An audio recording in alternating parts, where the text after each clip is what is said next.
Bismillahirrahmanirrahim. Assalamualaikum warahmatullahi taala wabarakatuh. Alhamdulillahi rabbil alamin, hamdan wa salatan wa salaman wa ba'du. Subhanaka la ilma lana illa ma 'allamtana innaka antal alimul hakim. Maha suci Engkau ya Allah, sesungguhnya kami tidak mempunyai ilmu pengetahuan kecuali atas apa yang telah Engkau kurniakan. Sesungguhnya Engkau ya Allah Maha mengetahui lagi Maha bijaksana. Rabbi shrah li sadri wa yassir li amri wahlul 'uqdatan min lisani yafqahu qawli, amma ba'd. Segala puji dan syukur kita panjatkan kehadrat Allah Subhanahu wa taala atas apa yang telah terjadi, sedang terjadi dan akan terjadi. Semuanya adalah di dalam ketentuan Allah Subhanahu wa taala jua. Sebagaimana doa kita di dalam doa qunut pada hari-hari kita akan membaca falakal hamdu ala ma qadait, maka segala puji bagimu ya Allah atas segala yang telah Engkau tentukan. Segala puji dan syukur juga kita ucapkan kepada Allah Subhanahu wa taala atas limpah kurnianya kepada kita berupa nikmat dan juga ujian, yang mana nikmat itu adalah berupa kesenangan buat kita, manakala ujian pula berupa sesuatu yang berat maupun ringan pada diri kita. Semuanya Allah berikan agar kita dapat kembali kepadanya dan dekat kepadanya.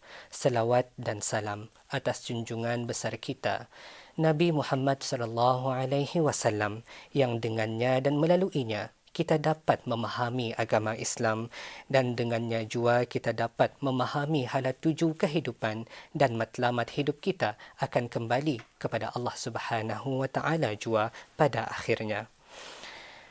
Hadirin hadirat sekalian, Allah Subhanahu wa taala berfirman di dalam sebuah surah yang mana apabila di bulan puasa kita akan selalu mendengar daripada surah ini, iaitu surah Al-Qadar. A'udzubillahi minasyaitonir rajim. Inna anzalnahu fi lailatul qadr wa ma adraka ma lailatul qadr. Lailatul qadri khairum min alfi syahr. Tanazzalul malaikatu war-ruhu fiha biizni rabbihim min kulli amr. Salamun hiya hatta matla'il fajr. Daripada surah ini, Allah Subhanahu wa taala bercerita kepada kita akan kebesaran malam Lailatul Qadar ini. Di sinilah kita dapat fahami bahawa dalam kebesarannya itulah kita akan mendapatkan kebahagiaan yang hakiki dari sisi Allah Subhanahu wa taala dengan meraih malam Lailatul Qadar. Pada ayat ketiga daripada surah ini, Allah Subhanahu wa taala berfirman tentang keadaan malam Lailatul Qadar yang Allah sifatkan bahawa ia adalah lebih baik daripada 1000 bulan. Di dalam bahasa Arab ataupun kefahaman cara pemikiran orang Arab, perkataan alf iaitu 1000 merupakan sesuatu yang amat banyak. Begitulah apabila kita ni fahami mengenai ayat 1000 dinar, malam 1001 malam. Perkataan 1000 itu telah menunjukkan kepada kita sesuatu yang tidak lagi dapat dikira akan banyaknya kelebihan yang kita ni dapati.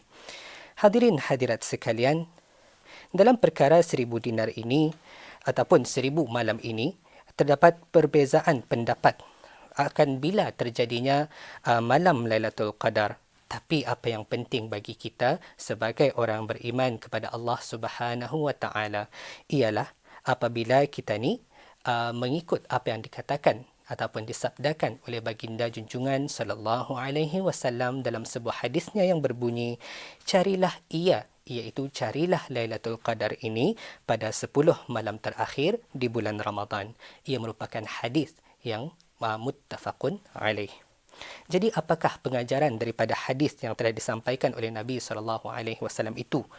Ialah pada hakikatnya bagi kita orang Islam, orang yang beriman kepada Allah Subhanahu wa taala, untuk menghidupkan 10 malam terakhir ini di bulan Ramadan. Tidak kira mana-mana malamnya, tapi hidupkanlah ia sebagaimana yang diperintahkan oleh Nabi sallallahu alaihi wasallam, iaitu 10 malam terakhir. Terdapat banyak hadis menceritakan kepada kita tentang pada hakikatnya Rasulullah adalah paling banyak beribadah daripada seluruh malam sepanjang tahun pada 10 malam terakhir di bulan Ramadan. Terdapat hikmah juga apabila hadis ini diriwayatkan untuk disampaikan kepada kita bahawa terdapat hikmah kenapa baginda sallallahu alaihi wasallam tidak menetapkan ataupun memberikan kepada kita, memberitahu kepada kita bilakah lebih tentunya malam Lailatul Qadar itu, agar kita tidak terlalu memilih-milih bila kita hendak beribadah kepada Allah Subhanahu wa taala. Sepatutnya kita sebagai orang Islam, kata orang Brunei, hendaklah berhabis-habis beribadah kepada Allah Subhanahu wa taala mengikut apa yang diperintahkan. Jadi pengajaran daripada hadis itu juga mengajarkan kepada kita ni bahawa kita perlulah sentiasa merasakan bahawa itulah peluang terakhir kita dalam beribadah kepada Allah Subhanahu wa taala. Jadi, keluarkanlah segala kemampuan kita dalam beribadah kepada Allah dalam bulan Ramadan 10 malam terakhir ini. Baik, apakah yang ada pada 10 malam terakhir dan khususnya pada malam Lailatul Qadar? Hadirin hadirat sekalian, 10 malam terakhir khususnya di Lailatul Qadar adalah merupakan suatu rahmat ataupun kasih sayang daripada Allah Subhanahu wa taala, cintanya Allah terhadap hamba-hambanya. Terdapat dua perkara yang dapat kita ambil melalui rahmat dan kasih sayang Allah ini, iaitu yang pertama, limpahan kurnia daripadanya. Apakah bentuk limpahan kurnia itu? Hadirin hadirat sekalian, telah kita dimaklumkan bahawa pada 10 malam terakhir, khususnya di malam Lailatul Qadar, apabila Al-Quran diturunkan oleh Allah Subhanahu wa taala daripada Lauh Mahfuz kepada Baitul Izzah di langit dunia. Jadi persepsi orang Islam terhadap malam ini adalah berubah daripada malam-malam yang lain, bahkan ia menjadi malam yang lebih baik daripada 1000 bulan. Persepsi orang Islam amat berubah ketika ini. Apabila ia lebih baik daripada malam-malam yang lain, lebih baik daripada malam-malam di bulan Ramadan, lebih baik daripada malam-malam di 10 malam terakhir di bulan Ramadan, ia digelar sebagai malam Lailatul Qadar, di mana pada malam ini turunnya Al-Quran untuk menjadi panduan dan pedoman untuk manusia sehingga hari kiamat kelak. Kehebatan dan kebesaran Al-Quran ini telah menyebabkan malam itu menjadi sebuah malam yang agung di sisi umat Islam secara keseluruhannya. Menjadi malam yang luar biasa, bukan hanya sekali ganda, bahkan berpuluh kali ganda, tetapi beribu-ribu kali ganda, hampir menyamai 83 tahun. Sebuah kajian telah dijalankan di dalam hampir 193 buah negara. Hanya 10 daripadanya mempunyai purata umur seseorang dalam 82 tahun. Sungguh mulianya Allah Subhanahu wa taala memberikan kita malam Lailatul Qadar ini bagi kita berpeluang untuk beribadah, beramal melalui malam istimewa ini lebih dari apa yang mampu dikejar oleh manusia. Hadirin hadirat sekalian, itu adalah yang pertama.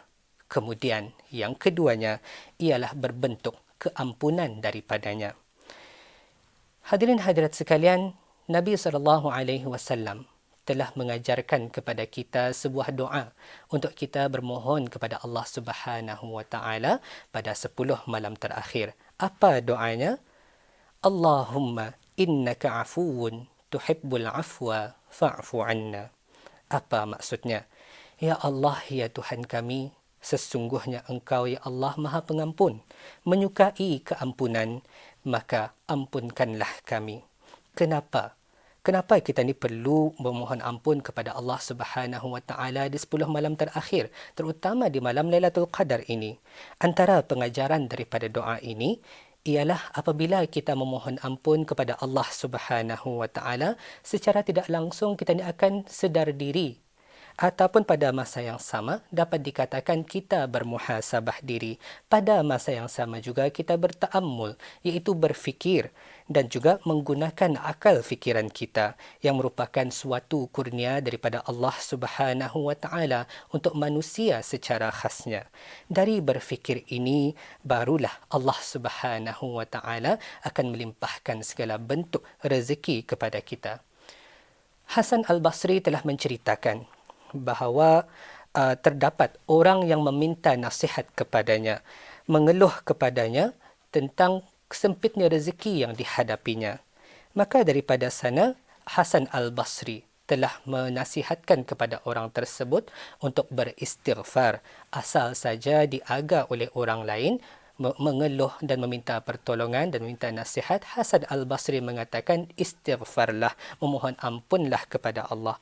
Lalu salah seorang pengikutnya bertanya kepadanya, kenapa perlu beristighfar? Kenapa nasihat yang diberikan hanya beristighfar?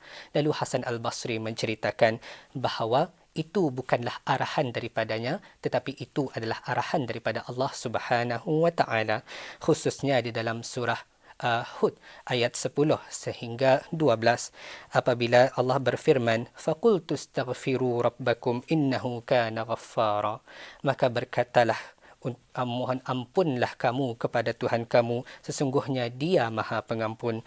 Yursilis samaa alaikum midrara, di mana Allah akan memberikan daripada langit hujan-hujan, wa yumdidkum bi amwalin wa banin, dan Allah akan menambahkan kepada kamu harta dan anak pinak, wa yaj'al lakum jannat, dan Allah akan memberikan kepada kamu taman-taman, wa yaj'al lakum anhara, dan Allah akan memberikan sungai-sungai. Daripada ayat ini kita faham bahawa dengan beristighfar Allah akan memberikan segala bentuk rezeki yang kita harapkan. Itulah kelebihan istighfar, sehingga Nabi SAW menyuruh kita semua untuk berdoa sedemikian daripada meminta secara lebih spesifik. Tapi kata Nabi, mohon ampunlah kepada Allah, nescaya akan Allah limpahkan segala bentuk rahmat kebaikannya, apatah lagi di 10 malam terakhir. Allahu a'lam bissawab.